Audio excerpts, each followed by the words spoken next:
આજના યુવાન પ્રેમી પંખીડાને હું એક જ નિયમ કહેવા માંગુ છું કે આવી અવસખોર પત્ની દીપાલી જે મારી ઉપર કર્યું છે એવું તમારી ઉપર ના બની શકે. એટલે મારો એક જ નિયમ છે કે તમારા મમ્મી પપ્પા અને તમારા ઘર સંસારમાં નહીં અને તમારા મમ્મી પપ્પા કે ત્યાં લગ્ન નિભાવવું.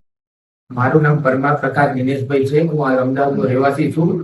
હાલ 10 વર્ષથી રહેતો હતો અને છેલ્લા હું મણિનગર પોલીસ સ્ટેશન ફરજ નિમિત્તે હોમગાર્ડમાં ફરજ નિભાવું છું. છેલ્લા 10 વર્ષથી મારે દીપાલી બેન ગોયલ સાથે જે આથુજાની રહેવાસી છે, મારે 10 વર્ષથી તેની બધું લવ મેરેજ. મારા મમ્મી પપ્પા ને એના મમ્મી પપ્પાને કઈ કીધા વગર અમે લવ મેરેજ કર્યા હતા. 10 વર્ષથી મારી સાથે રહેતી હતી. છેલ્લા 2 વર્ષથી મને માનસિક ટોર્ચર આપતી હતી અને મને અવારનવાર જેવા બહુ માનસિક ટેચર આપતી હતી. અને મારી સામે ઉત્તમનગર મ્યુનિસિપલ સ્લમ ક્વાર્ટર્સમાં નિલેશ ડાબી એની ભેગું પ્રેમ સંબંધમાં બંધાઈ ગઈ હતી અને અવારનવાર 4 વાર એની સાથે ભાગી ગઈ છે. કોઈ પણ મેં એને 4થી વાર અપનાવી છે. અને પછી એને એમ કીધું કે ભાડે મકાન લઈએ, તો મેં ઘોડાસર ભાડે મકાન લઈને એને અલગથી રાખી દી. અંદર બધું કોઈ પણ ભરણ બધું જ મેં એને લઈ દીધું, તો છતાંય મને દૂધના બહાને પાછી ભાગી ગઈ છે. બરોબર. અને પ્લસ એને મારા ઘરમાંથી મારા છોકરાના બધાના દાગીના બધું ચાંદીનું લઈ ગઈ છે.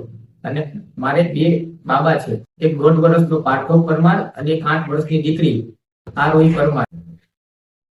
3 વાર ભાગી ગયા છતાં મેં 4થી વાર અપનાવી હતી. અને મારું માનસિક ટોર્ચર એ જે નિલેશ ડાબી અને દીપાલી પરમાર 3જી વાર જયારે ભાગી ગઈ ત્યારે મેં અને માનસિક ટોર્ચર આપતા હતા. સાબરમતી રિવરફ્રન્ટના ફોટા આપતા હતા કે અમે આત્મહત્યા કરી લેશું.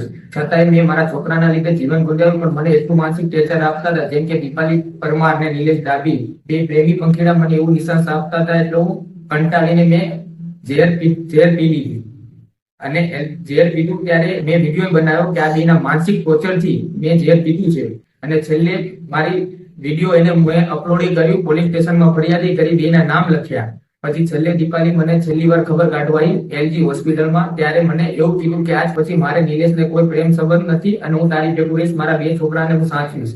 તો પણ મેં વિશ્વાસ રાખી દીપાલીનો, છેલ્લે મેં રાખી. પછી છેલ્લે એને એમ કીધું કે હવે મારે અલગ ઘર લઈ લે. અલગ મેં ભાડે ઘર લીધું. ત્યાંથી પણ અવારનવાર આવી રીતે છોકરો અને 2 ઘરમાંથી ચોરી કરીને ભાગી જાય છે.